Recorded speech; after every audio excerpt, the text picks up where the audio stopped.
Before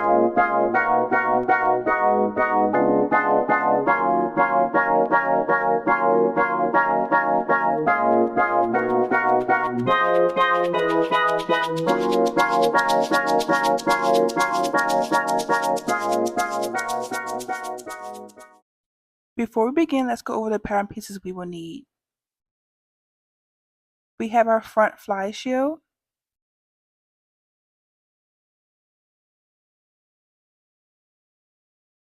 we have our pockets, which is a cut 4. You want 2 sets of mirrored pieces, and make sure you transfer all of your notch and markings.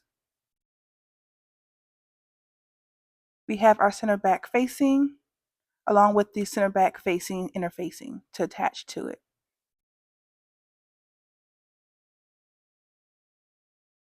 We have our right front facing, and then also the interfacing to go along with it. Make sure it's mirrored so it fuses to the wrong side. We have our left front facing, along with this interfacing mirrored so it can fuse the wrong side.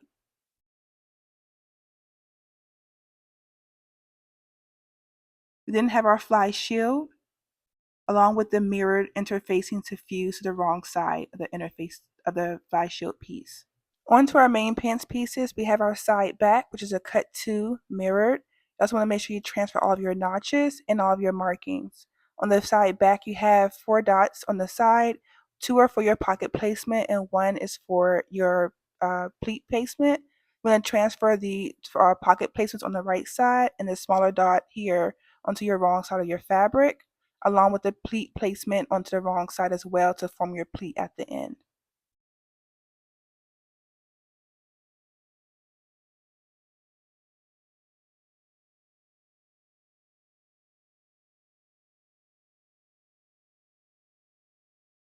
Next is our front piece, again a cut 2 mirrored. Make sure you transfer all of your notches, and then this one you want to transfer your front fly marking to your left front of your pants.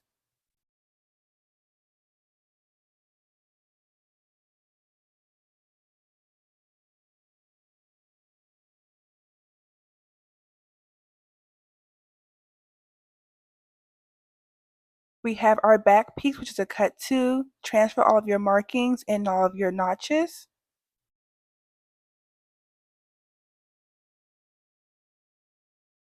And last, we have our side back piece. You want to transfer all of your notches and your markings. This one as well has your placement for your pocket, along with the pocket location for your pleat. So you want to transfer the pocket location to the right side of the fabric, and the smaller dot to the wrong side, along with the pleat location to the wrong side of your fabric to form your pleat later.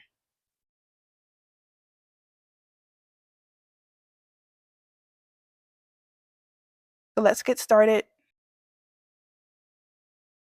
I'm taking my front pieces, I'm going to then put them right sides together and sew them below the notch, leaving the top half open so I can pretty much put in my front fly later. You want to place a pin and pin along that lower curve below your notch location, and then you want to go ahead and sew it at your 5/8 of an inch seam allowance.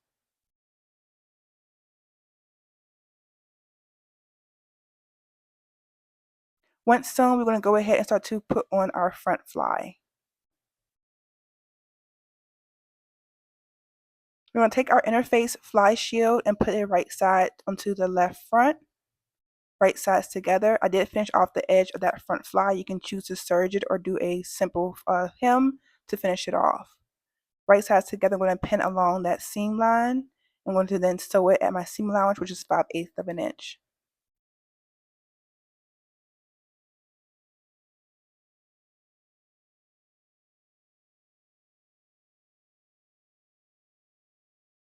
Once it's sewn, I want to then trim off any excess seam allowance just to get it a nice smooth finish. So I'm going to trim that down.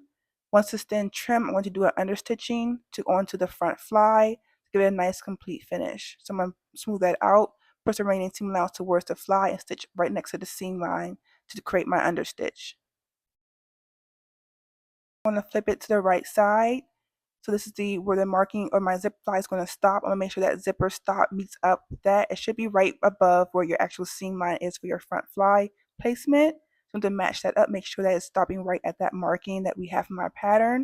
I'm going to place it face down, right sides together. with the edge of the zipper tape facing along that seam line we just created, making sure you match up that pocket marking. Pin it down to hold in the zipper tape down on one side, because the remaining side we're going to stitch down later. Once it's light flat, you want to go ahead and baste it down with a hand basting stitch to keep it in place to stitch with your machine.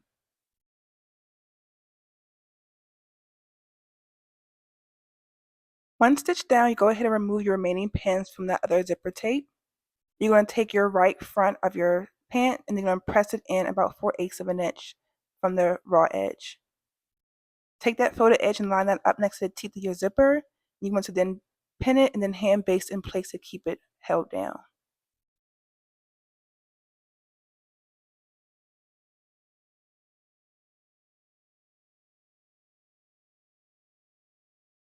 Next, we're going to take the fly facing and we're going to fold it in half. I recommend doing a finishing edge, or you can turn it right sides together. You want to then baste off the raw edge of it next to the seam of your zipper. So where you've already basted, just go back over it, pin it down, then rebaste over it, keeping it in place to create your fly shield extension.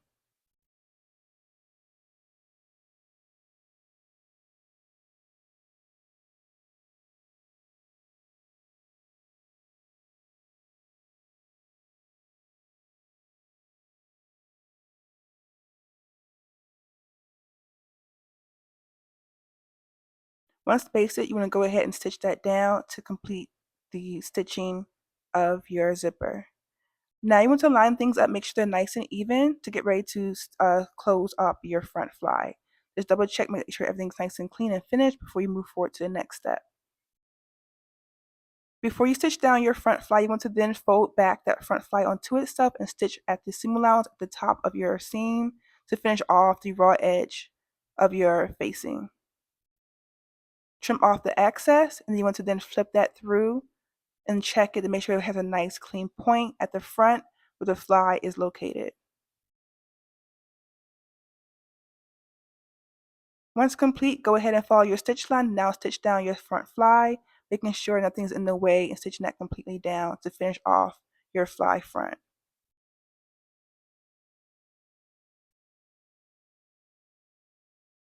I'm then going to take my side pieces of both my front and back pant and sew along the seam lines for both the front and back. So the front goes with the side front and the back goes with the side back. Sewing along the seam lines, matching up the notches and sewing them down completely. Once they are sewn, you want to make sure you press those seam lines nice and even towards the center front or center back. I did use a serger to finish off the raw edges, making sure all of my markings are placed onto the wrong side of my fabric for my pleat, which I'll form later.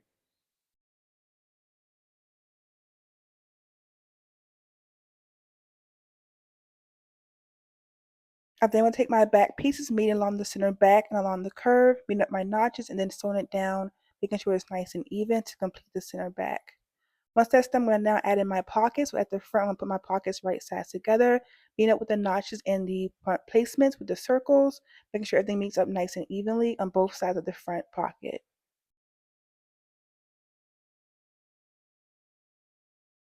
I'll repeat the same steps with my back pocket, meeting up with the markings and the notches, making sure it's nice and even, and then pinning that down.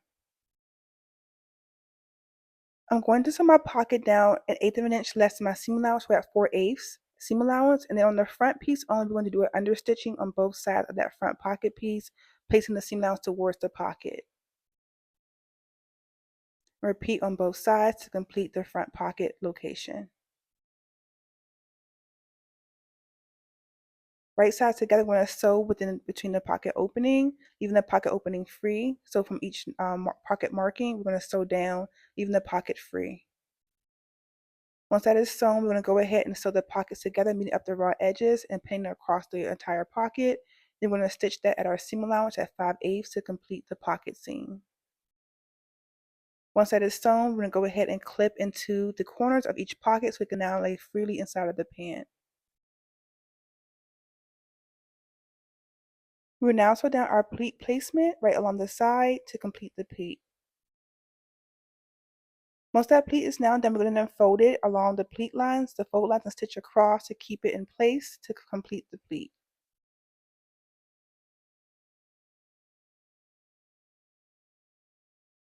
Then stitch along our inseam, pinning them together, making sure our crotch seam meets up, and then matching up the inner legs of our seam, then complete the inseam of our pant. Now taking the pants facing and put them right sides together, it should be interfaced by this point, and we're going to then press open the seam allowance. Taking the pants facing, we're going to pin it along the waistline, right sides together, meeting up at our notches and seam lines, and pinning all the way around the opening of our waist. Once it is pinned, we then want to sew around our waistline to complete the pant facing, and then we want to trim and clip along the waistline to release any excess fabric from that. It can get a little bit thick here, depending on the type of fabric that you use. You want to then trim and then clip along the curve to complete your facing. After your facing is complete, go ahead and understitch that towards the pocket facing to keep that pressed down so that way it stays inside of the pant and completely finished.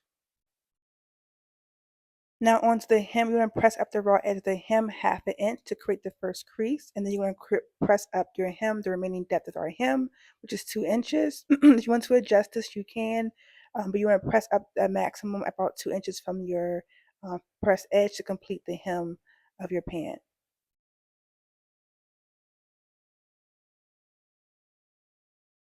Once it's all pressed up, you can then go ahead and stitch down your hem and complete the hem along your pant.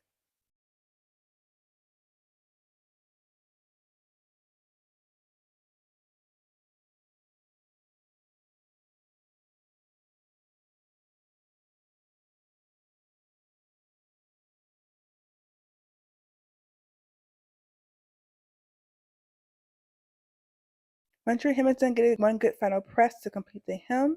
Then we're going to go move back up and complete the facing. At the front, you want to then slip stitch your raw edges in along the front of your facing that is now completely closed in and there's no edges showing on both sides of your front where your zipper is located.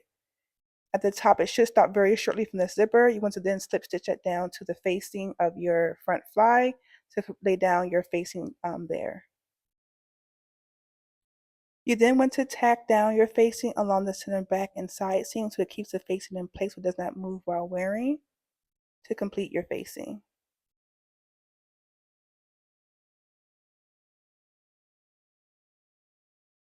As an optional step, you can then add in a pant hook and eye at the front to help keep your pants closed, give it a nice complete finish. Now you're done with your pants and then you get to enjoy.